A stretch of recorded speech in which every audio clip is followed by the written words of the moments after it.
You welcome our channel. तो देखिए आज हम इस वीडियो में यूपीपीसीएस एचयू एग्ज़ाम के लिए हेल्थ साइंस का जितना भी पोर्शन है उसे कवर अप कर रहे हैं, जहां से बेसिक्स क्वेश्चंस बन सकते हैं। क्योंकि देखिएगा यूपीजी के आप सभी का हो ही रहा है। अगर आप टेलीग्राम चैनल से नहीं जुड़े हो तो वहाँ जुड़ जाइए, आपका यूपी स्पेशल वहाँ से हो जाएगा। और जीएस मोस्टली सबका ही सही होगा, क्योंकि मोस्टली सभी स्टूडेंट यहाँ पे पीसीएस वाले हैं, तो वहाँ से आपका यूपी स्पेशल सही होगा। अब देखिए यहाँ हम क्वेश्चंस देखेंगे जो हेल्थ साइंस से रिलेटेड है, जहाँ से एग्जाम में बार बार क्वेश्चंस पूछे जाते हैं, तो वही करेंगे। अब देखिए यहाँ पे विटामिन से आपसे क्वेश्चन मिलेगा, प्राथमिक जो स्वास्थ्य केंद्र है वहाँ से संबंधित क्वेश्चन मिलेगा, सामुदायिक स्वास्थ्य सीएचसी से क्वेश्चंस देखने को मिलेगा, नवजात जो शिशु होता है उससे संबंधित क्वेश्चंस देखने को मिलेगा। इस तरीके पैटर्न पे आपको क्वेश्चंस देखने को मिलेंगे। तो देखिए यहाँ बात कर लें, आज हम देखेंगे जो प्राथमिक स्वास्थ्य केंद्र है पीएचसी, अपना ये पहला क्वेश्चन है, इसे देख लेते हैं। इससे आगे के क्वेश्चन हम नेक्स्ट वीडियो में करा चुके हैं। तो जो प्राथमिक स्वास्थ्य केंद्र है ये प्रीवियस ईयर जब एग्जाम हुआ था वहाँ आया हो, और ये देखिए यहाँ मोस्टली क्वेश्चन वही है जो कि PCS, state PCS, other state PCS exam में पूछे हुए क्वेश्चंस हैं। मोस्टली घटना चक्र, पूर्वावलोकन, पीवाईक्यूज सबसे पहले वो लगाइए और एनसीईआरटी को करिए, तो आपका हेल्थ साइंस हो जाएगा। बाकी का देखिए सिलेबस आता है, तो सिलेबस तक बहुत से लोग हैं तब तक अपना ऑलमोस्ट काफ़ी पोर्शन 50 से 70% पोर्शन कवर अप कर चुके होंगे।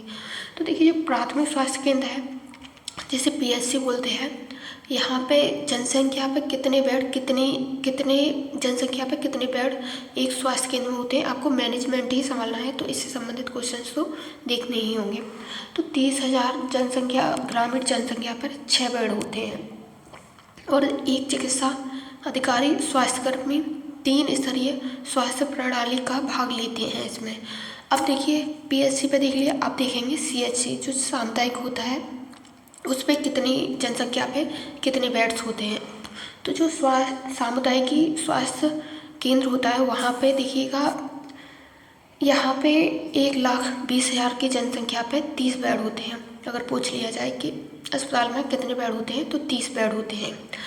और देखिएगा यहाँ पे विशेषज्ञ कौन कौन होते हैं, सर्जन, फिजिशियन, स्त्री रोग विशेषज्ञ, बाल रोग विशेषज्ञ, ये सभी इसी के अंडर में आते हैं। अब आगे देखिए अपना नेक्स्ट पॉइंट देखते हैं कि उसमें क्या पूछा गया है। तो देखिए यहाँ पूछा गया है कि विटामिन B1 की कमी से कौन सा रोग होता है, और इसका जो नेम है वो क्या है। तो जो विटामिन B1 है वो थायमिन बोला जाता है। आपको मिलान करने के लिए दे दिया जाएगा 4 ऑप्शन में कि B1 का थायमिन है और विटामिन C का क्या है, ऐसे करके। तो इसकी कमी से बेरी रोग होता है, और इसकी पूर्ति किससे होती है, तो ये अनाज और दालों से इसकी कमी पूरी होती है। अब आगे नेक्स्ट क्वेश्चंस देख लेते हैं। अब यहाँ हम पोलियो से संबंधित देखेंगे, पोलियो से भी आपसे क्वेश्चन पूछा जाता है, और आप पीवाईक्यूज पीसीएस के जितने भी हैं करते रहिए। यहाँ देखिए पोलियो वायरस जनित रोग है, ये पूछ लिया जाए विषाणु से होता है जीवाणु से, तो ये वायरस से होता है, विषाणु से। और ओपीवी आईपीवी इसी से संबंधित है। और भारत को पोलियो मुक्त किस वर्ष किया गया, यहाँ से भी क्वेश्चन बन सकता है। और पोलियो की खोज किसने की, तो जॉन सॉल्क ने की थी। और पोलियो मुक्त भारत कब हुआ, तो 2014 में भारत को पोलियो मुक्त घोषित कर दिया गया है। अब आगे देखिए नेक्स्ट क्वेश्चन देखते हैं। तो जो विटामिन ए है, विटामिन ए की खुराक बच्चे को किस महीने में दी जानी चाहिए, तो जब 9 महीने पर पहली खुराक विटामिन ए की दी जाती है। और कुल कितनी खुराकें दी जाती हैं, तो 9। और इससे रोग रतौंधी, जेरोथेलिया रोग जो होते हैं विटामिन ए की कमी से ही होते हैं। अब आगे देखिए नेक्स्ट क्वेश्चन देख लें। तो आयोडीन युक्त नमक 15 से 30 ppm दिया जाता है, और इससे किस रोग को कंट्रोल में किया जाता है, तो घेंगा रोग को कंट्रोल में किया जाता है। आयोडीन की मात्रा नियंत्रण कार्यक्रम का नाम क्या है? तो NIDDCP इस कार्यक्रम का नाम है। देखिएगा ये पॉइंट्स आपको एक शोर से कवर नहीं किए हैं, कई जगह से कवर अप करे हैं, तब आपके सामने यहाँ पे रख रहे हैं। और बाकी का देखिएगा जितना भी हेल्थ साइंस का साथ ही साथ हैंड रिटन नोट्स में आप तैयार करते रहिए। अब देखिए एनीमिया एवं IFE क्या है? तो जो गर्भवती महिलाएं होती हैं कम से कम 100 IFA टैबलेट दी जाती है जो कि एनीमिया से होती है। सामान्य को 11 GM और एनीमिया वाले पीड़ित व्यक्ति को 11 GM से DL तक दी जाती है।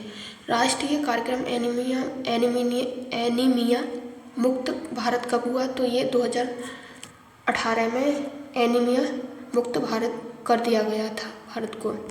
अब आगे देखिए नेक्स्ट क्वेश्चंस देखते हैं। तो यहाँ देखिए पूछा गया है कि शिशु मृत्यु दर IMR में कितनी है? शिशु मृत्यु दर क्या है? तो 1 वर्ष से कम आयु के जो बच्चे होते हैं इनकी मृत्यु प्रति 1000 जीवित जन्म पर गणना की जाती है। सूचना इससे संबंधित जो इंडेक्स है वो कौन कौन से हैं? तो MMR और U5MR ये इससे संबंधित इंडेक्स है। तो यहाँ से भी क्वेश्चंस बन सकता है, आप इसे भी कवर अप करते रहिए। आगे देखिए नेक्स्ट क्वेश्चन देख लेते हैं। राष्ट्रीय क्षय उन्मूलन दिवस। तो जो राष्ट्रीय क्षय उन्मूलन दिवस है इसका पूरा नाम क्या है? तो NTEP इसका पूरा नाम है। और इससे पहले से TB से संबंधित है। इससे पहले इसे किस नाम से जाना था? तो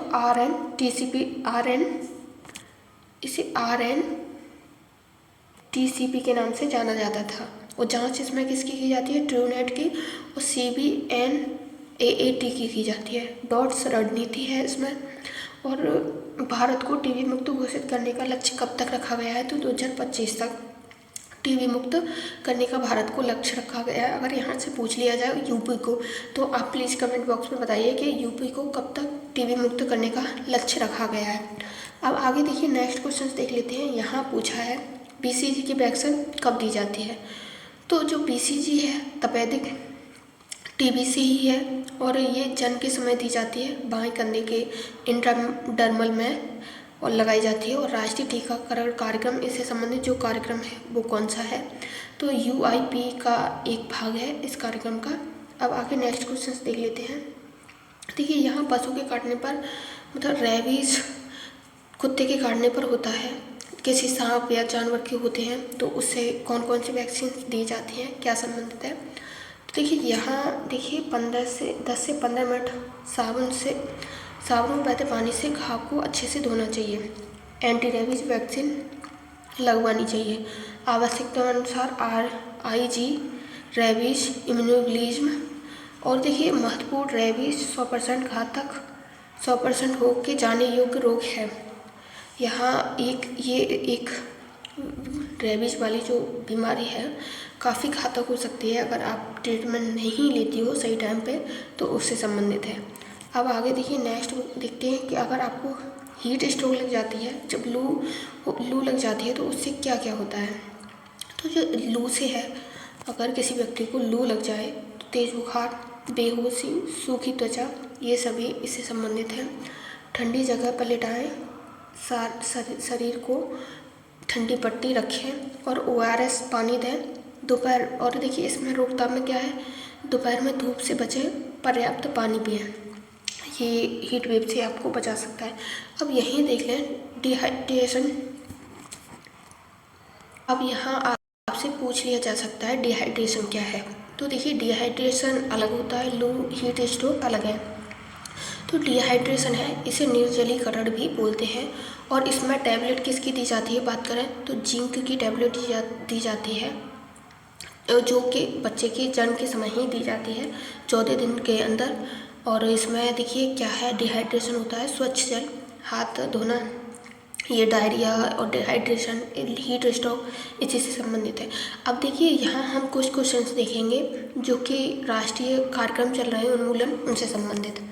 देखिए जो HU एग्ज़ाम के लिए है, यहाँ से स्थापना वर्ष पूछ लिए जाते हैं, तो ज़्यादा नहीं 5 से 6 डेली हम कर लेंगे यहाँ से भी।